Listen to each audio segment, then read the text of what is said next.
Section 4.4, Matrices, Basic Operations. In this section, we are going to learn how to add and subtract two matrices and multiply two matrices. We're also going to talk about a couple of miscellaneous topics like what it means for two matrices to be equal. We're going to talk about something called the transpose of a matrix. And in this section, we're actually going to formalize the identity matrix, even though I've brought it up to you in sections 4.2 and 4.3. Okay, so that's kind of the plan for this section, just learning basic operations of matrices. So let's first talk about the equality of matrices. Okay, so basically if you are given two matrices, when are they considered to be equal matrices? All right, so it says two matrices are equal if, first of all, they have to have the same dimensions, and then secondly, the entries in corresponding locations have to be equal. Okay, so they have to be the same size, okay, and they have to have the same entries in the same spots. Okay, so basically they have to be the same matrix. All right, so in example 1, determine which pairs of matrices are equal matrices. So what I have in parts A, B, and C, I have 3 pairs of matrices, and there's a space in between each pair of matrices. We're either going to put equals or not equals. Okay, so we're just trying to figure out if the matrices are the same. Okay, all right, so in part A, both matrices are 2 by 2, because remember how you do dimensions, how you do size. Okay, dimensions, remember, if you've forgotten, okay, it's row by column, really cool.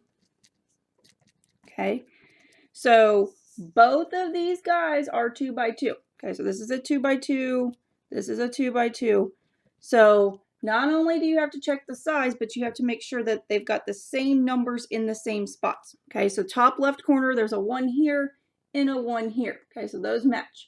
In the bottom left side, there's a 3 here, and in this matrix, 4 minus 1 is 3. Okay, so they are equal in that respect. All right, top right, okay, there's a 2 in this position. In this matrix, 1 plus 1 is 2. Okay, so those are the same. And then bottom right, there's a 4 here in this matrix, and in this matrix, 2 squared is 4. Okay, so we have the same size, we have the same numbers in the same positions, okay, although they don't physically look the same, okay. These are equal matrices, okay. All right, next pair of matrices.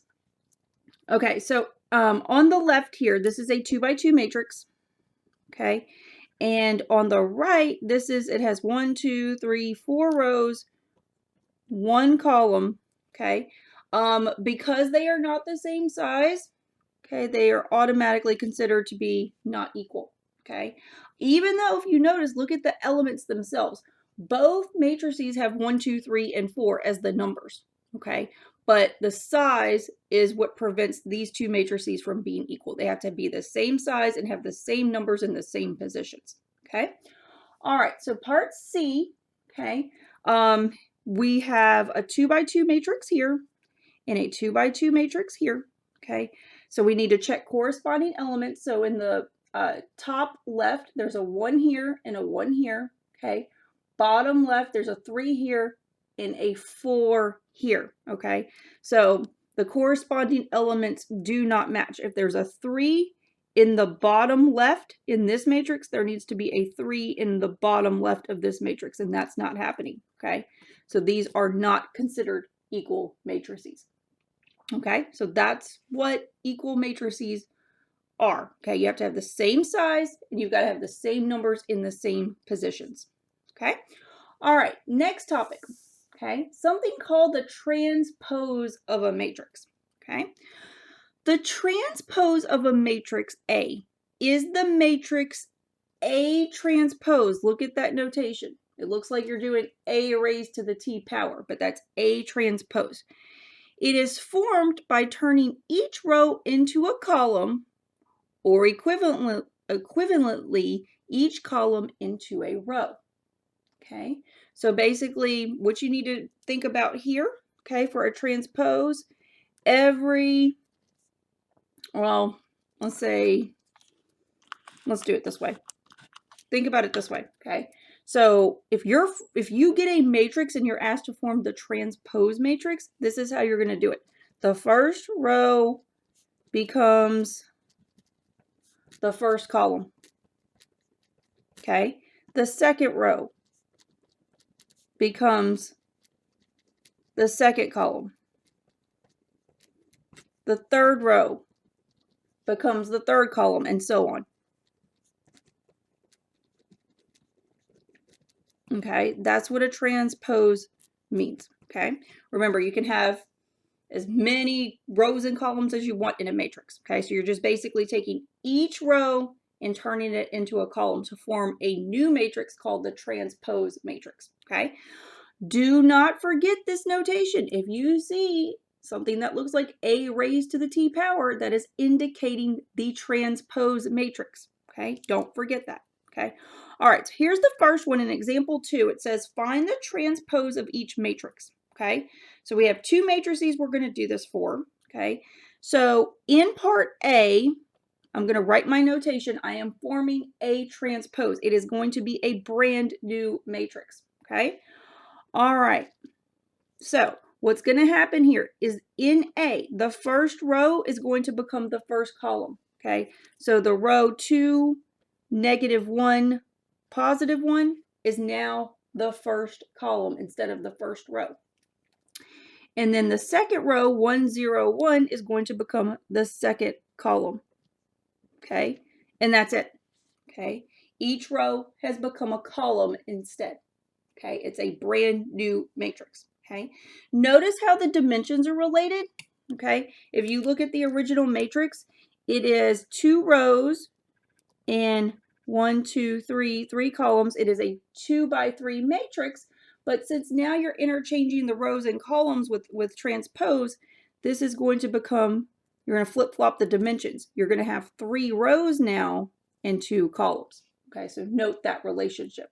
Okay. All right, let's try the next one. Okay, so this is matrix B. Okay, this is a square matrix. It is a 3 by 3. Okay, so to form the transpose, I'm going to use my notation. We're going to form B transpose. Okay, so it's going to be a brand new matrix. The first row, 9, 8, 7, is going to become the first column. So 9, 8, 7 is now column 1. Okay. The second row, 6, 5, 4, is going to become the second column. And then lastly, the last row, 3, 2, 1, is going to become the last column. And that is it. Okay, again, if you checked out the dimensions, we started with a 3 by 3. Okay, so you flip the rows and the columns, you're still going to end up with a 3 by 3. Okay, but the important thing to remember is to understand the notation. A, which looks like raised to the t power, is a transpose. You form it by taking the first column, or sorry, the first row and making it the first column, the second row, making it the second column, the third row, making it the third column, and so on. Okay, that is what a transpose is.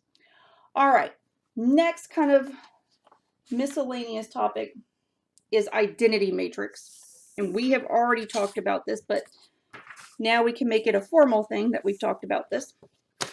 Okay, identity matrix, okay?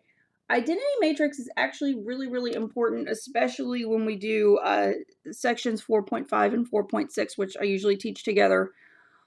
Remember when we were doing Gauss-Jordan elimination, whether it was the system with 2 equations and 2 variables, or we had a larger system where we had 3 equations and 3 variables. And when we set up our augmented matrix and we started doing the row operations, and we said our goal was to get the left side of the vertical line to have all ones on the principal diagonal and then zeros above and below those ones, okay? That is what I kept referring to as the identity matrix, okay?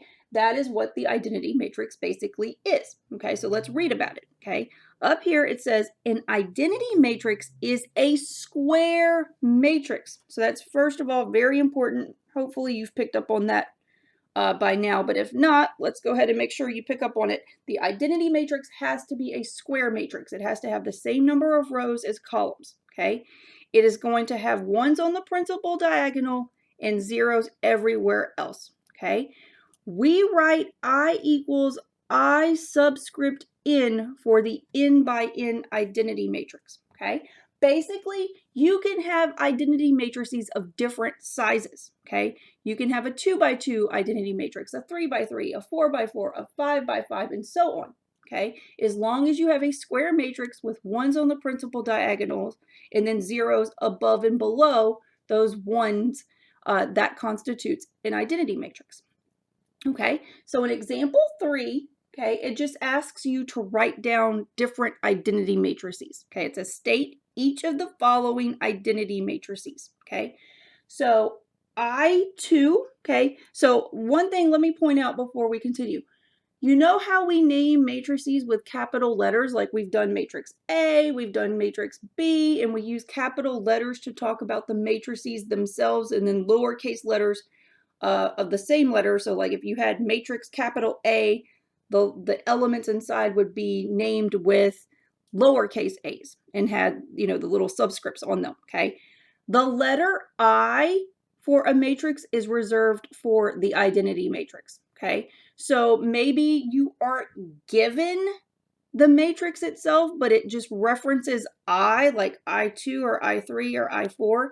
You have to know that since they're using the letter I, that they're referring to the identity matrix, okay? All right, so I2 would be an identity matrix that is 2 by 2. Okay, so it's going to have 2 rows and 2 columns because it has to be a square matrix. Okay, so to form this, we would have ones on the main diagonal or the principal diagonal, however you call it, okay? So, and then you have zeros above and below those ones, okay? That's it, okay? It's got 2 rows and 2 columns. That's it. That's your identity matrix, okay? All right, I3 would be a 3 by 3 identity matrix, okay? So when you form this guy, it's going to have 3 rows and 3 columns, okay? So you're going to have 3 ones, okay? That's your principal diagonal, okay? And then you need to zero it out below it and above it, okay? So here is your 3 by 3 identity matrix, okay?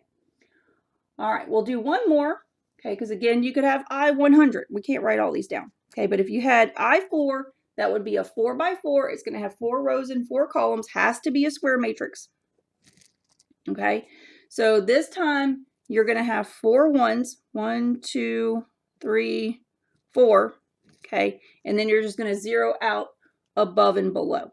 So 1, 2, 3, 1, 2, 3, 1, 2, 3, 1, 2, 3. Okay, there's your 4 by 4 identity matrix, okay? And again, you should recognize these identity matrices, okay? Because this was always our goal when we were doing Gauss-Jordan elimination, okay? You set up your augmented matrix, and then you start doing the row operations, and your goal is to achieve the identity matrix of the appropriate size on the left side of the vertical bar, okay? And that's when you would stop and interpret your solution, okay?